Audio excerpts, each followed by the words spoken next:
In 1998, environment was not something which country was focused about. I had found purpose in my life for working for environment and wildlife. When you say Earth is in ICU, what is it that you see from your lens? If you say that Chandragupta Maurya's period was the golden period of India, we were taught in history, I would say the golden period of Indian environmental protection was from 1999 when I started practicing. I will file an application that the road connecting Kumayu and Garhwal, like Nainital and Dehradun, should not be made. And the court will stop that. What do you think is a bigger environmental offender in Delhi?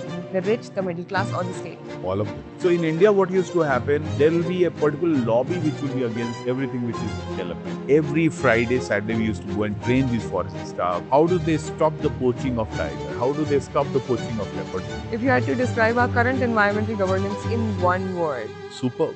if an RWA president proudly says, we banned EV chargers because of safety, what's the first word that comes to your mind? They are not looking at the future. They need to look at the future. And Has a very powerful person ever tried to persuade you to soften your stand on a case? Yes or no? no. So, a very warm welcome to you, Mr. Sudhir Mishra. It's a pleasure to have you on the show. But for our audience, how would you explain, what you do for a common man listening to this podcast? What is it that you do? I don't do anything very differently. I'm a focused, sustainable change maker, if I can say. Not a crusader, surely, but I'm a change maker. And when I was in a law school in Delhi University, I was heading the Environmental Law Society of my campus law center. And I had a basic interest in biodiversity, forest, wildlife. And that interest went deeper when I failed to clear civil services. I gave the interview for IS in 1998, but didn't clear. I'm 70 born, 1970 born. So that was the year I realized that I have to become a lawyer. And it was a very natural choice to look at environment because in 1998, environment was something which was not a priority. And that was not something which country was focused about. Just to tell you briefly that the Manmohan Singh government had not come, but Manmohan Singh, at the finance minister from 1991-96, had ushered or unleashed the economy. He had unleashed the economy. But the real impact of that was that the development was going to start in a big bang mode. And that was the time when environment was supposed to take the brunt of it. So, you've been recognized internationally as the environmental lawyer of the year and the guardian of sustainability.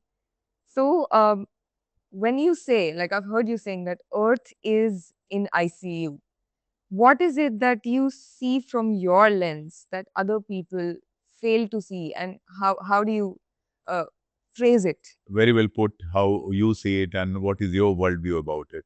So, if you say that Chandragupta Maurya's period was the golden period of India, we were taught in history, I would say the golden period of Indian environmental protection was from 1999 when I started practicing till I will say 2014-15. That was like a phenomenal period. Now, when I say what happened after that, nothing to do with the change of government. The present government is very sincere about the larger climate goals, whether it's net zero, whether it's phasing out the fossil fuel, or going for a huge adoption of EV, or encouraging all kind of facilities for the EV ecosystem. This government is very responsible at par with rest of the world, I will say. So now that we have been talking or mentioning the policies or how Indian government is very supportive of, the net zero or the electric vehicles and all that. My question to you is, how much of it do you think is on paper, and where is the gap between the policy being on paper and its implementation? So as a country, what I've tried telling you till now, that we have a history of preservation. Ashokan relics, you'll find how the animal should be protected. We have a history of recycling. वो डालडा के डिब्बे और sweater जो elder brother is wearing, then the younger brother is wearing, and the younger brother is wearing. We don't have to learn it from the West. So we had a system of preserving, we had a system of recycling, we were sustainable in our practices. So voluntary adoptions of sustainable practices on energy has happened. You see the Gujarats and Madhya Pradesh and Delhi and most of the states, people have solar rooftops now, and they are supplying to the grid also. Now, no government can alone manage to do that. So that's your big success of I'm making them understand it. The cost has gone down. The cost of running the electrical appliances have gone down. That's also one of the reasons why when the whole world is worried about this Iran and America crisis, India has, because of its solar adoption, is managing with the solar cookers and the gas and all the electricity based, I would say, food preparation and other things. There is a complete story about it. So we understand that. If you see, the Kumbh happened this year, and we are poor storytellers actually. And I believe the storytelling is an art which Humans of EV is doing very well. Storytelling is something which has to see everything from all angles. Now people talk about Kumbh has happened. A lot of people have joined together. It will generate a lot of waste. Do you know that this was one of the Kumbh where there was an example being set that no plastic will be used for food consumption. No disposable plates were used. So lakhs of thalis were purchased of steel and they were used after washing every day. And so much of tonnage of wastage was saved. And that entire work was done by Paryavarana Gatividhi, which is one of the part of RSS think tank. They were on the ground and ensuring that the porter, the coolie, the the chowkidars, the police people use these thalis for eating purposes. This is a huge story. How much tonnage you save in the entire Of process. course, because if there's no single-use wastage being Exactly. So created. those signals are there. These are the micro things. Similarly, when the packaging became such a big problem, before we come to more sustainable things concerning the mobility, just see that India is one of the countries which has responded to the No to Plastic campaign. Prime Minister came with one fine morning that we will not allow it. Makes sense. So, moving on to clean mobility sector. We've right now seen the Delhi EV policy draft, which is quite extensive and aggressive, right? Fading out of the electric two-wheeler and three-wheeler registrations, and then, eventually promoting or Right. letting people know that it is not promoting now, it is becoming more a mandate, right? How do you see this getting implemented? How is it going to affect people's life? And about people, not just people who will be forced to buy EVs, right? A Right. two-wheeler is something that people of middle class range people Right. buy, and it affects their buying Right. habits, right? Right. Electric vehicles being expensive, the batteries, the resale Yeah. value, everything is. So this is going to affect people's life. But what do you think? How necessary is this for the kind of AQI Delhi has today? So we did a report there were 3 years back for a state government. I'm not naming because sadly the report was not released because at that time the theory was that if we release this report, the report was that how adoption to electric two-wheelers has reduced the pollution overload of Delhi. That was the report. Terry and us had prepared that report. Okay. And we had shown that because you had free electricity in Delhi and you were getting a subsidy on two-wheelers buying in Delhi, so a lot of people shifted to electric vehicles in Delhi.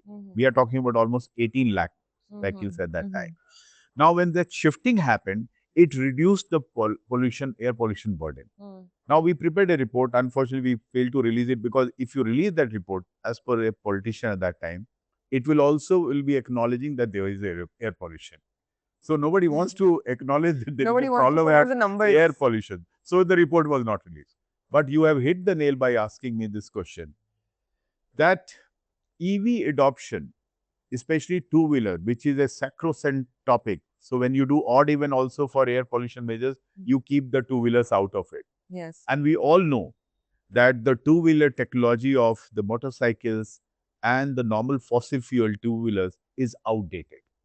We use the most outdated technology in our country, and that's a topic nobody discusses. So when these companies came and they started getting subsidy, I believe truly that if that could have been extended at that point of time with a uniformity, by now we would have seen a very different kind of Delhi. Having said that, I still believe that the entire cost of managing A electric two-wheeler is so less. I'll give you my Yes. example. We bought a electric two-wheeler for one of the court clerks Mhm. 5 years back. Mhm. One of the first firm to buy because Mhm. I had to. I have electric cars too. But what happened with the electric two-wheeler, and I'm saying it as an example, and I want it to be understood by ordinary business house, Hmm. a small business house like a law firm like mine. Yes. Now we bought this scooter not for a reason that we wanted a electric two-wheeler to prove a point. I bought it because I was tired of signing vouchers for petrol every day. I wanted to see that can I shift to charging of two-wheeler where I don't have to audit anything That's true. because the charging is happening at my house. I get an electricity bill in a monthly basis, so there is no concept of pilferage. That's And I'm great. not casting any aspersion on any of my Mhm. office people, Mhm. but it was a very simple step we took, and Mhm. we bought more scooters after that. So it not only saved money for the office, it Time, also effort, energy. increased the integrity quotient. It Mhm. also increased the trust factor. It's like if I give you 2000 rupees, you will take it and you don't count. Mhm. Later you think that it is 1900. It will cast a unnecessary, Yes. uncomfortable situation. Yes. Same is on invoicing. Acha, where did you go? Okay, I went to that court. Where did you go after that? I went to there. No, but why did it costed 150 rupees petrol? Now you are into all these deliberations. Yes. So that All has, that comes to so an end. nobody talks about it. That's a big success. Same now you amplify to the car. All these cars which people give when they send to the petrol station, this whole buying stuff and all the pilferage which happens, that will go away with you adoption of This is electricity. a very good use case for the fleet operators as well. Exactly. So my point is, nobody. I am telling you as a user who has a large office where at least 4 vehicles are now being sent. Hmm. My monthly cost has come by 65 to 70%. Hmm. That's my cost. Now you calculate that cost with a long-term view. Then now that vehicle is still running. It is now fifth year. Yeah. It is still running. I think we have saved on petrol alone because 3000 rupees per month is the cost.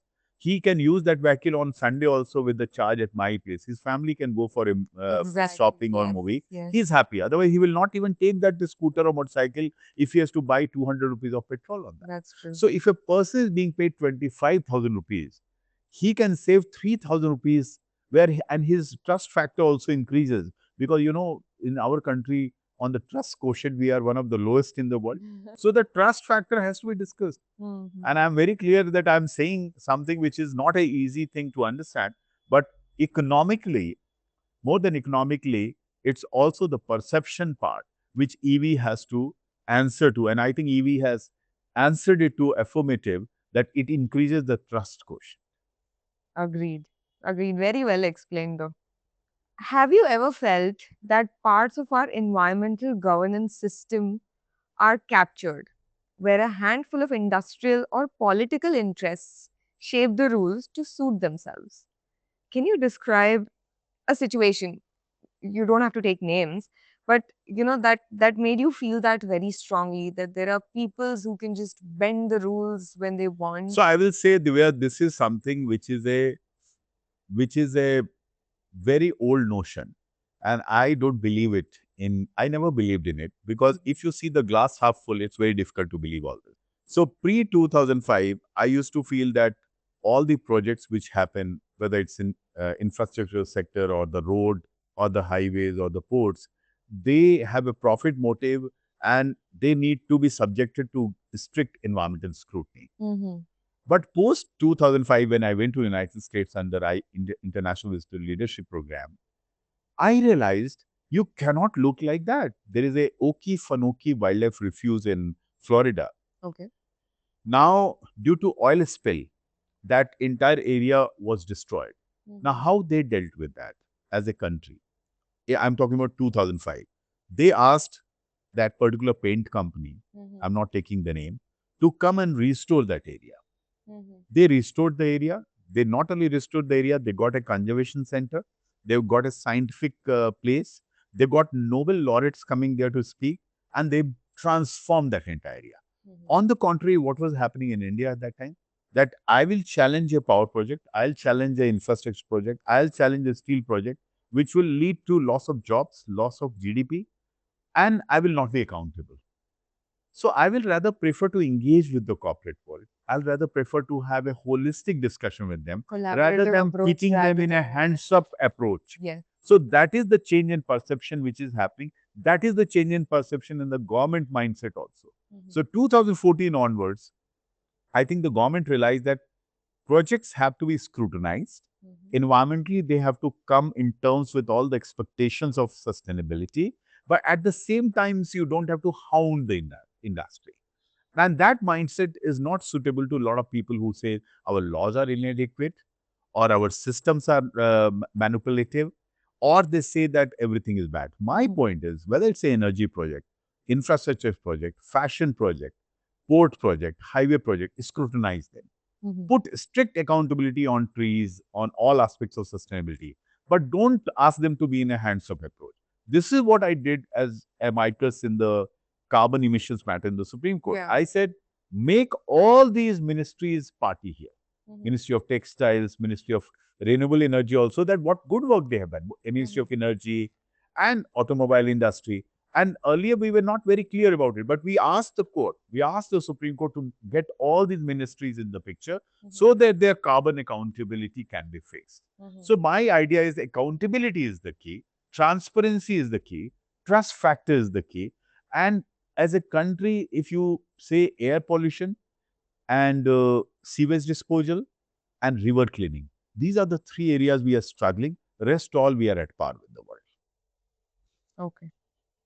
All right. So, you've argued public interest litigations for public health and environmental protection. Do you ever get the sense that some people in power see PILs as a nuisance, a hurdle to growth rather than a safety belt for the country? So I have argued dozens and dozens of public interest litigation in more than 10 high courts and the Supreme Court and the National Unity Tribunal. But today, if you ask me, 15 years back, I would have given a different answer. Today, I'll say we are ourselves responsible for a bad name to public interest litigation.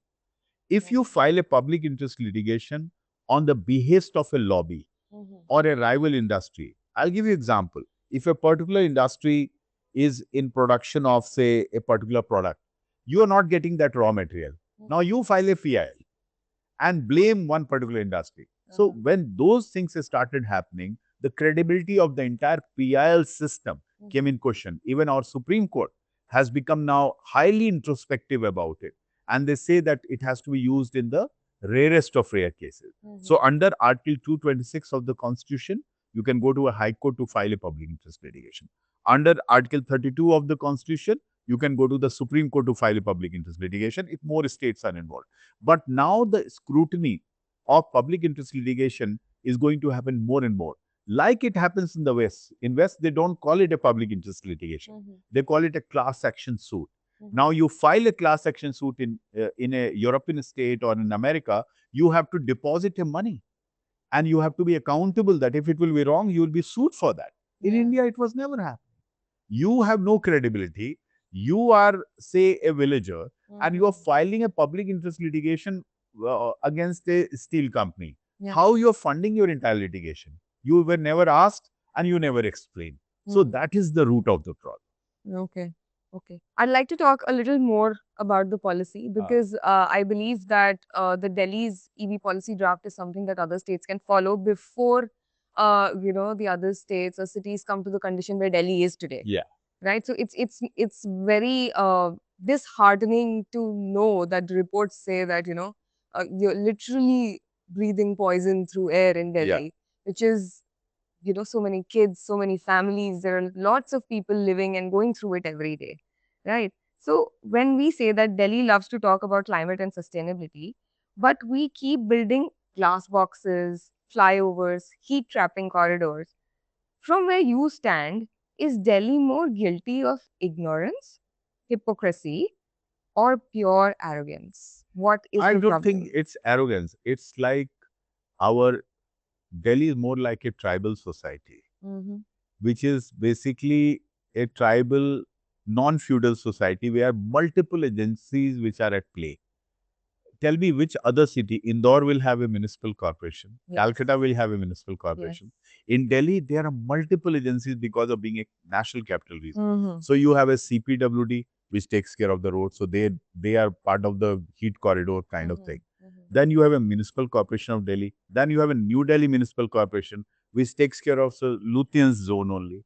Then you have a NCT of Delhi where you have a chief secretary who is presiding on certain things. You have a central pollution control board also looking at some of the issues of Delhi. Then Delhi Pollution Control Committee is there. Then you have a CAQM which monitors on behalf of the court. And after all of that, you have a DDA which talks about the housing. How many agencies are responsible and they all keep on passing the parcel? They keep on passing the buck to each other. So Delhi's biggest bane is that when it comes to policy also, and what is Delhi today? Now, Divya, the problem is this Delhi was designed for 5 to 7 lakhs people in 1911 when the capital was made Delhi. 1947, that population was, I think, 11 lakhs or 18 lakhs, somewhere in between, 11 lakhs. In 1989, when I came to Delhi, the population was 80 lakhs. Today, it is 3 crores. Bombay was around 80 lakhs in 1990. Today, it is 1.8 crore only. Now, that's your problem. You have the same gridlock, you have the same road, you have the same artery road, and there's no planning happening. Everybody is coming to Delhi. So, you are creating the roads and corridors to expressways to connect to Delhi with other cities, but they all are coming here. That's true. So, the point is you have to decentralize. My question is, all the vital offices which can go out of Delhi, they should go. When you make a policy, you can't make a policy for Delhi. You have to make a policy for national capital region. So your national capital region board is not properly working.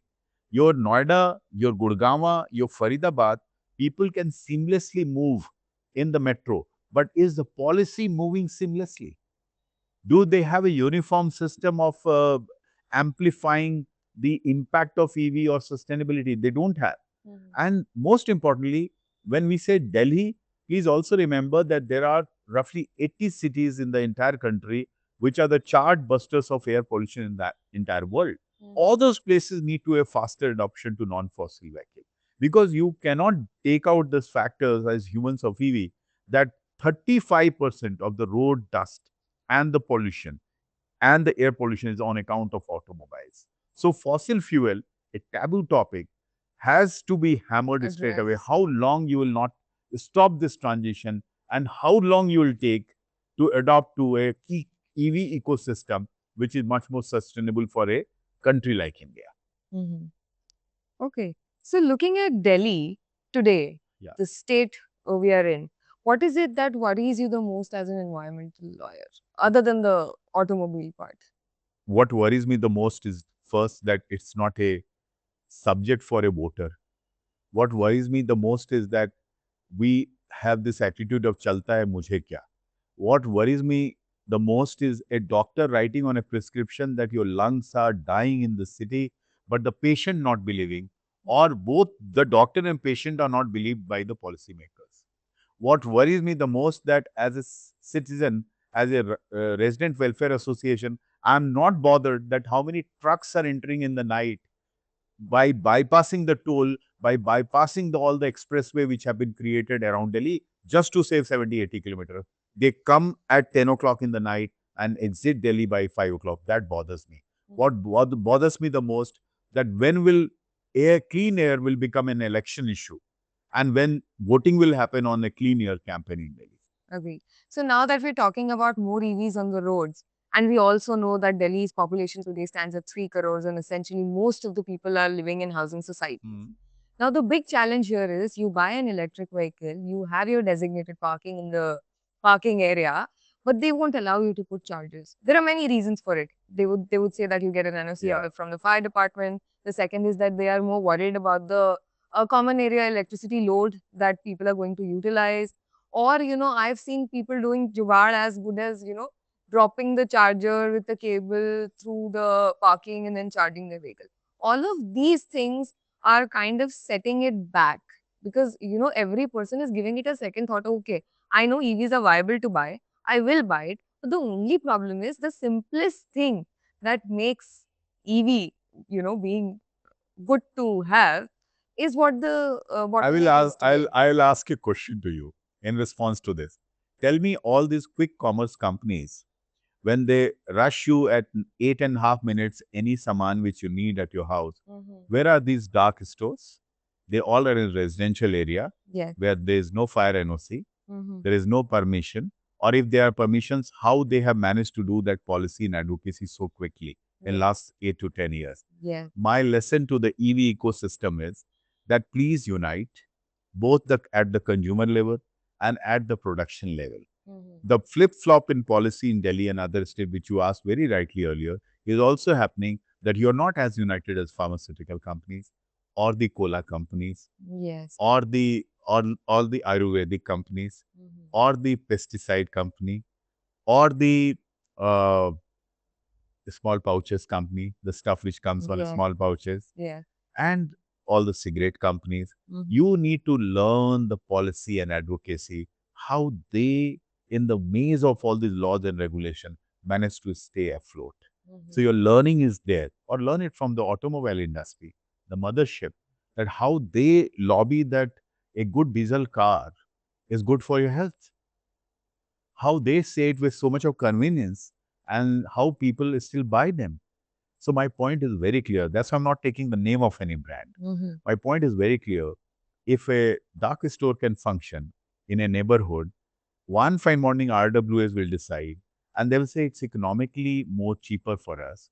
It will soothe my pocket. It will save the foreign currency.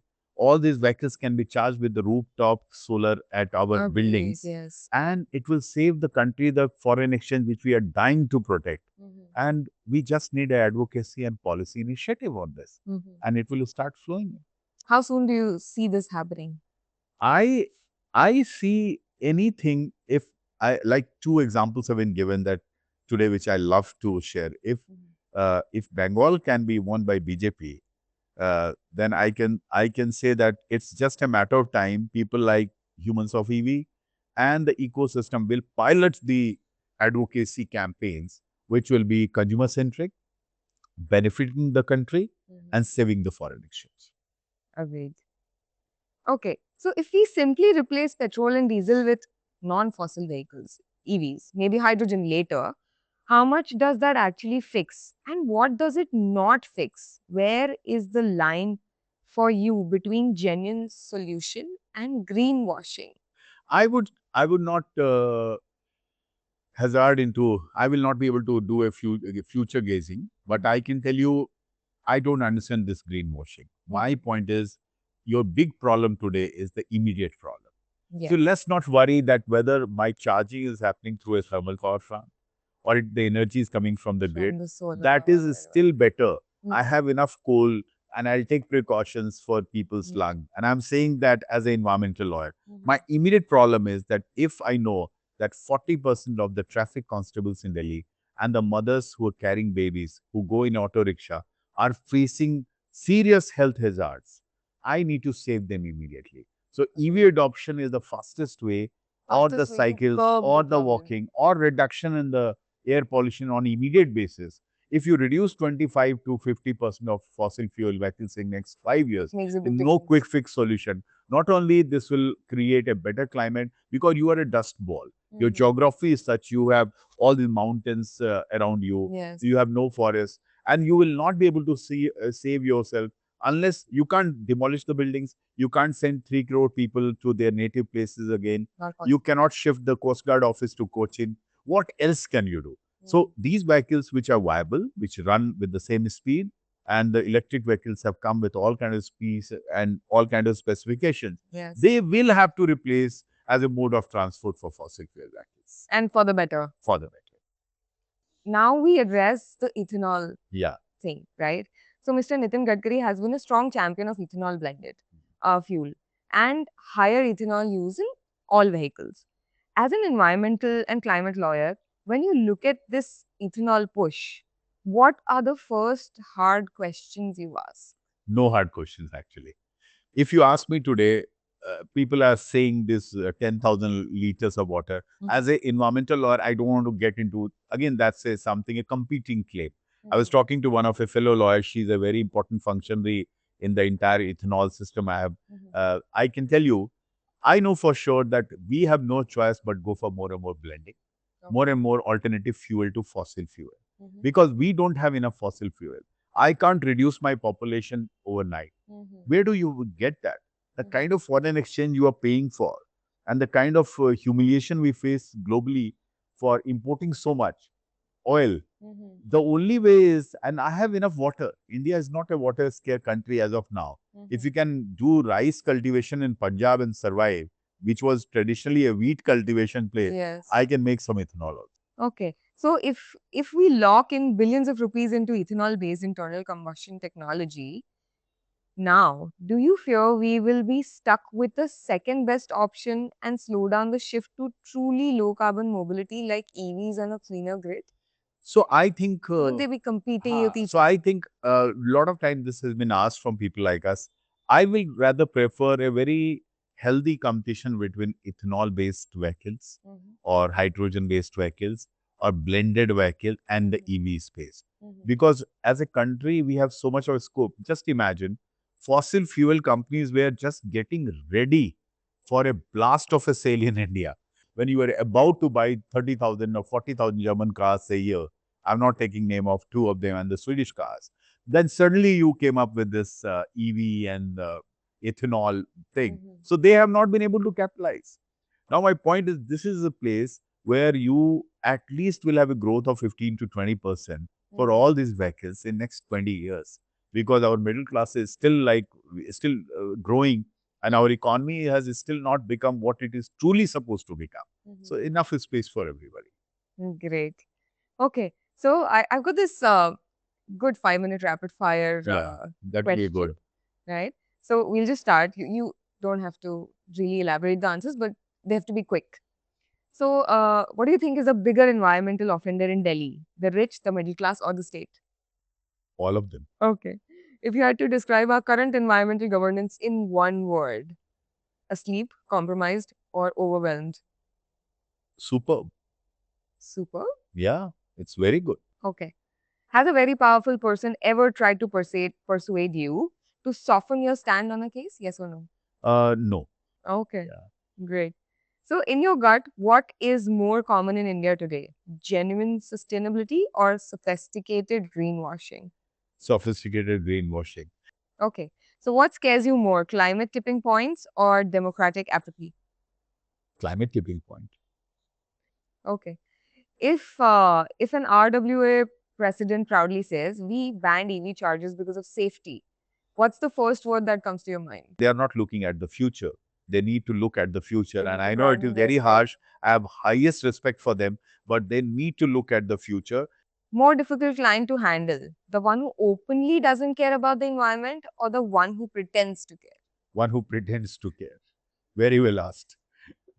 If you had to pick one, phase out of diesel in Delhi by a fixed year, or a moratorium or on new glass fronted high heat buildings? I will rather have both. Both? Both. Great. So, if a young lawyer wants to be rich and famous fast, would you still advise them to be an environmental lawyer? Yes or no? Very good question, because this you should have asked me at the beginning. So when no law firm and no chamber was willing to take me because of my poor marks in class 10th and class 12th, I went to the rescue mission, and that was watching my Bollywood journey when I used to see the movies. So as a young child, the way I used to really be fascinated by Amitabh Bachchan. And what two things I liked about Amitabh Bachchan movies. One, that he will come in a matador in a safari, and he will do the impossible task. He'll say, Sona main le aunga, Sona Vijay le aayega. And then the villain will assign him the task, and he'll become the D guy and the alpha man. So that was my idea number one. The second idea was when he says line wahan se shuru hoti jahan khade ho jate. So I realized that environmental law could be an area where line wahan se khadi hogi jahan hum shuru ho jayenge. And pretty much that happened. Great, great. So, one climate tech or fuel solution you personally do not buy into, no matter how much it is hyped. Carbon credits. So, if your life's work had to be reduced to one line, what would you choose? Stood up to power, forced power to change. Forced powers to change. Forced power to I change. stood for that for all my life. Amazing. So it was a really great conversation. I am sure the audience is going to have some really good insights about how things work, how sustainability is so close to you. And I'm sure you had a great time.